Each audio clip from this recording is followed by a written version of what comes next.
Happy birthday to you. Happy birthday to you. Happy birthday. Happy birthday. Happy birthday. Happy birthday. Come on. Happy birthday. Happy birthday. Happy birthday. Happy birthday.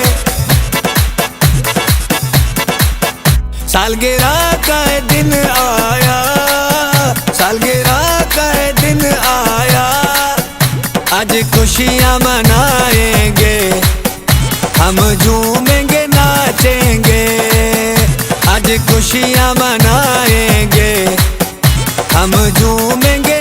मां सब खां पहिरियां पंहिंजे पुट खे 11वीं सालगिरह जी मौक़े ते मुबारक पेश कयां। दादू प्रेस क्लब ऐं शहीद अजीम ब्रिगाद जी यादगार कमेटी ऐं तव्हां सभिनी बहादुर भाइरनि जी ऐं सहाफ़ी जे तमामु घणी शुक्रगुज़ार आहियां।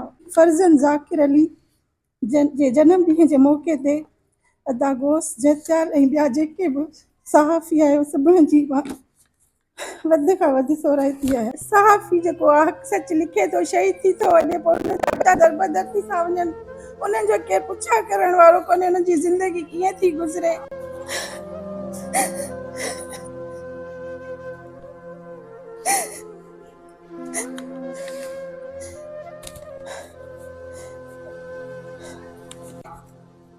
मूंखे जीअं 2008 में जीअं मूंखे सभिनी सहाफ़ी मुंहिंजो साथ ॾिनो, अॼु वरी मां हिन प्रेस में मौजूदु आहियां। उन्हनि सभिनी भाइरनि खे वरी अपील थी कयां त मुंहिंजी हेल्प कनि, मूंसां गॾिजी मुंहिंजे आवाज़ आवाम ताईं पहुचाइनि, त जीअं मुंहिंजे बच्चनि खे उन्हनि जो हक़ मिली सघे, जेको उन्हनि सां वाइदा थिया उहे पूरा थी सघनि। उन्हनि हुकूमत ऐलान कयो त असां ॿारनि जी बीमारी, पढ़ाई ऐं उन्हनि खे घर ॾींदासीं, पर अॼु ताईं को बि वाइदो पूरो न थी सघियो आहे।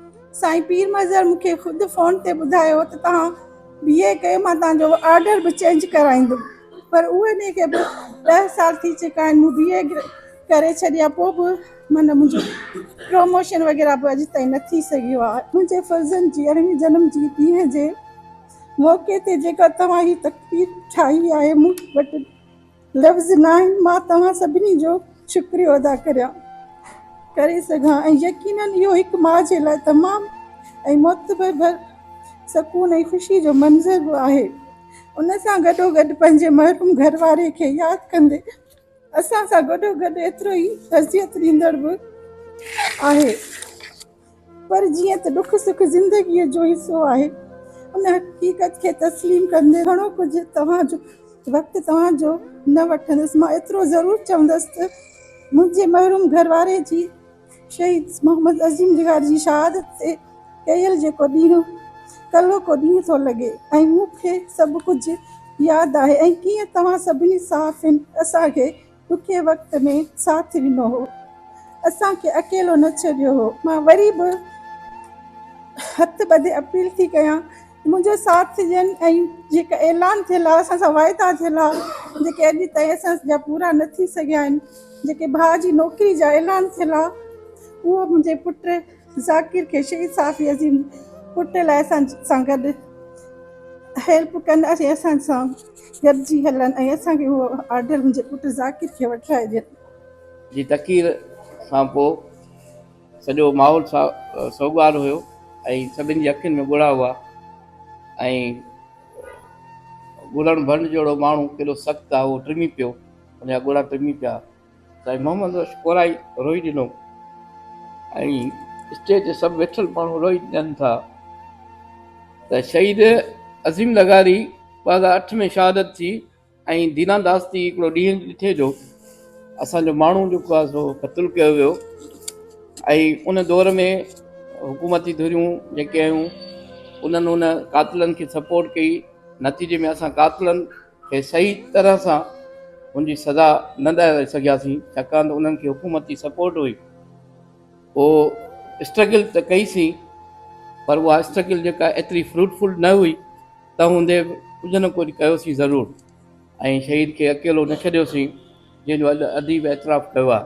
जेकॾहिं वेही दद कथा लिखिजे या दुख वेही लिखिजे त केतिरा ई किताब लिखिजी वेंदा, या जेकॾहिं वेही रोइजे त केतिरा ई जेको आहे सो दरिया वेही हलंदा, त माना एॾो वॾी कहाणी आहे शहीद अज़ीम लगारी जी, शहीद अज़ीम लिगारी हिकु तारीख़ आहे, जंहिं तारीख़ खे विसारे नथो सघिजे।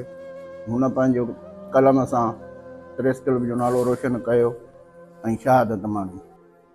पढ़ाए लिखाए हिन मंज़िल ताईं आंदो आहे। उहो 18 सालनि जो थियो आहे ऐं उनजी पहिरीं सालगिरह संदसि पीउ जे प्रेस क्लब में कराई पई वञे। अदीअ जे जस साजम जो हुन पंहिंजे बगदार पुट खे जादू प्रेस क्लब ते आणे हुनजी पहिरीं सालगिरह कराई। शहीद अज़ीम लिगारी असांजी ज़िंदगी जो हिकु वॾो अरसो आहे, उहो गॾु साहब में गुज़रियो। असां अज़ीम गॾिजी केतिरनि ई सालनि ताईं गॾु सहाफ़त कई। अॼु संदसि फर्ज़ंद जी जेका आहे उहा सालगिरह आहे। ज़ाकिर खे 18 जनम ॾींहं जो सभ खां पहिरीं मुबारकूं। अज़ीम मुंहिंजो इंतिहाई वेझड़ो दोस्त, पर उहो दोस्त सोबत साथी हो। प्रेस क्लब में अलाए केतिरा मामला थिया, पर अज़ीम मूंसां गॾु हुयो। अज़ीम कॾहिं बि 8 वॻे खां पोइ प्रेस क्लब ताईं न वेंदो। सवाल ई कॾहिं प्रेस क्लब में हू फ़ोन लॻियल ई 8 थींदा, 8 लॻी 5 मिंट थियनि त घरां फ़ोन अचे त छो अञा कोन आयो त वरी वेहंदो सायो करे फ़ोन जे पासे में हुयो त मता देरि थी वञे घरां फ़ोन अचे। अज़ीम रुगो सहाफ़ी न हुयो, अज़ीम पुरियत बि हुयो। अज़ीम सुबुह जो 4 वॻे हिते पहुचंदो हो। SP चौक ते काविश जा जेके बि काविश जे सॼे ज़िले जा बंडल हिते लहंदा हुआ, पोइ हितां ही डिस्ट्रीब्यूट कंदो। हाणे नंढड़नि वॾनि शहरनि हो इवन ख़ुदाबाद जहिड़े शहर ताईं बि ही बंडल मोकिलींदो। जी जेका बि कमाई उहा सॼी तक़रीबन ॿारनि जी बीमारी ऐं उन्हनि जे खीर ते ख़र्च थी वेंदी। साईं नासिर शाह पहिरियां ॿिए ॾींहं ते हिते पहुतो, छो त उन्हनि जी अख़बार हुई जंहिंमें अज़ीम कमु कंदो हो। ऐं उन टाइम में ही ज़िला काउंसिल सखर जो जेको सो चेयरमैन हुयो साईं नासिर शाह। अज़ीम लिगारी जहिड़ो नालो हुयो, यकीनन उहो अज़ीम थी बि वियो। अज़ीम लिगारी जी घरवारी अॼु पंहिंजा सभु ॿार पंहिंजे औलाद खे पंहिंजी मज़बूतीअ सां उन मक़ाम ते पहुचाए चुकी आहे जो हू पंहिंजे हिन समाज में पंहिंजो कुझु न कुझु को न को तरीक़ेकार इस्तेमालु करे पंहिंजो गुज़र सफ़र पंहिंजो घर हलाए सघे। अदी अव्हांखे मुबारक हुजे जो अव्हां हिन पंहिंजे पुट जी तरबियत करे अॼु हुनखे हिन सालगिरह जे मक़ाम ते पहुचायो आहे। जेकॾहिं तरबियत हिन जी सुठी न हुजे हा त यकीन हिननि खे सालगिरहूं बालगिरहूं बि यादि न हुजनि हा।